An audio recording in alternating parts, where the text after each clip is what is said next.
И пригават за това си говорят. Първо да се запознаем с момичетата. Здрасти! Здравейте, Как се казваш ти? аз съм Виктория. И си с близнаци, нали? Признати съм, да. Да се запознаем и с един стрелец. Здравейте, казвам се Симона. Контроче.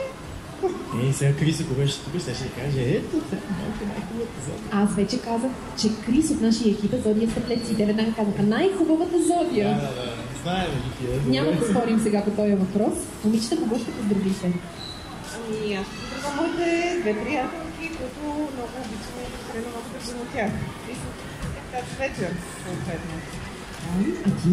Специално искам да поздравя моята приятелка Симона за нейния 30 рожден ден. Който наскоро е отминал, разбрахме. Как 30 бе, нали? 25-ти, примерно.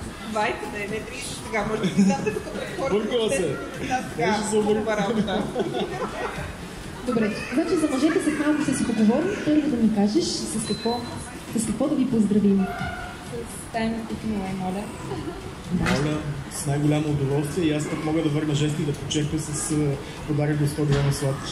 Ето това За страхотно пликче избора на тази хубава песен. е за вас да си го споделите, момичета, във вашата женска вечер. Благодаря много. Ние ви благодарим. Пускаме песента. Energy Request продължава до 8 вечерта и още малко време да се включиш и ти на живо от Парк Център, малкото бижу на София.